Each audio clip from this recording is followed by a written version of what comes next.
আসসালামু আলাইকুম। আজকে আমি আপনাদের সাথে শেয়ার করব গরুর গোশতের বোনার নতুন একটি রেসিপি। তাহলে চলুন শুরু করা যাক। এদিকে হচ্ছে আমি টক দইয়ের মধ্যে ধনিয়া পাতা, কাঁচামরিচ আর টমেটো দিয়ে ব্লেন্ডার করে নিয়েছি। আর এখানে হচ্ছে আমি গরুর গোশ ইউজ করছি, আপনারা চাইলে খাসির গোশ দিয়েও করতে পারেন, কিন্তু খাইতে একদম অসাধারণ। আর এখন হচ্ছে গোশ দিয়ে দিয়েছি। এখন হচ্ছে এর মধ্যে আমি 1 চামচের মতো লেবুর রস দিয়ে দেবো।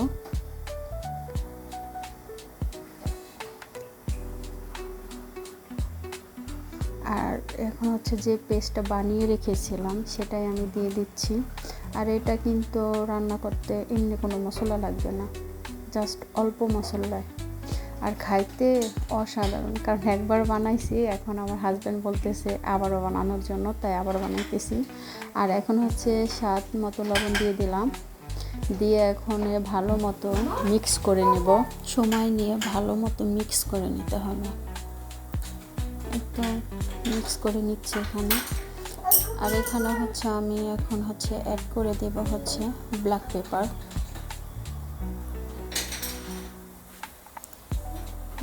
পেপার দিয়ে আবার মিক্স করে এটাকে আমি পুরো 2 ঘন্টার জন্য এভাবে রেখে দেব।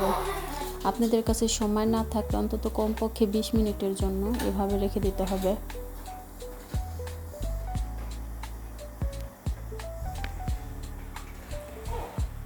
এই তো 2 ঘন্টা পরে ফিরে আসলাম। আর হচ্ছে এই রান্নাটা হচ্ছে পুরোটাই ঘি দিয়ে করতে হবে।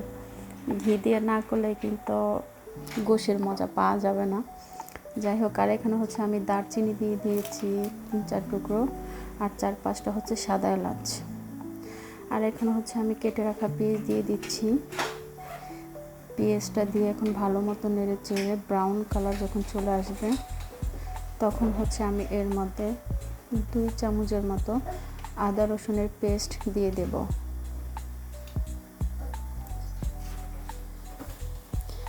এখন পেস্ট দিয়ে ভালো মতো মিক্স করে নেব, যাতে হচ্ছে আদা রসুনের যে কাঁচা একটা স্মেল ওটা যাতে চলে যায়।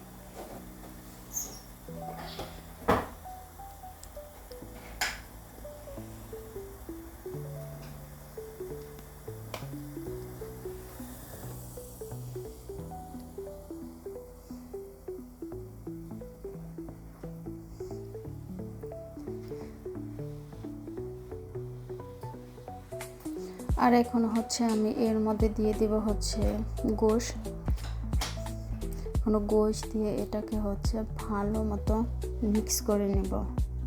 আর আমি কিন্তু এর মধ্যে কোনো পানি অ্যাড করি না, এখানে কোনো পানি অ্যাড করবেন না।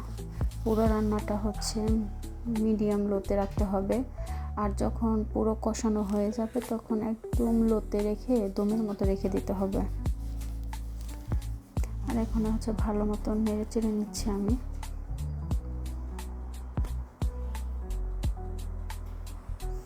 আর এখন হচ্ছে আমি ঢাকনা দিয়ে ঢেকে দিলাম। 10 মিনিট পর আবার ফিরে আসলাম। এটা দেখতেই পাচ্ছেন কতটা পানি ছেড়ে দিয়েছে অলরেডি, তাই এখানে কোনো পানির দরকার হবে না।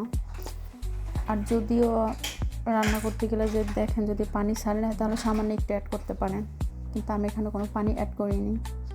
তা আবার ভালো মতো নেড়ে চেড়ে এখন আবারও ঢেকে দেব আমি প্রায় 15 মিনিটের মতো। তো 15 মিনিট পরে আবার ফিরে আসলাম। দেখতে পাচ্ছেন কালারটা কত সুন্দর হয়ে গেছে, পুরো কালারটাই চেঞ্জ হয়ে গেছে। এখন আবারও নেড়ে চেড়ে আমি এটাকে হচ্ছে এখন সুন্দর করে নেড়ে এটাকে হচ্ছে আমি দমে রেখে দেব। প্রায় 20 থেকে 25 মিনিটের মতো আমি দমে রাখবো এটাকে। আর এটা কিন্তু অটোমেটিকই এরকম কালার চলে আসছে, এখানে আমি বাড়তি কোনো মশলা অ্যাড করি না, সামান্য মশলা দিয়ে কিন্তু হয়েছে। এই তো ঢেকে দিলাম। এই তো রেডি। দেখতেই পাচ্ছেন কত সুন্দর কালারটা হয়েছে। এটা আপনারা চাইলে রুটি, পরোটা অথবা নানের সাথে খেতে পারেন। আর ভিডিওটা যদি ভালো লাগে তাহলে অবশ্যই লাইক, কমেন্ট অ্যান্ড সাবস্ক্রাইব করবেন।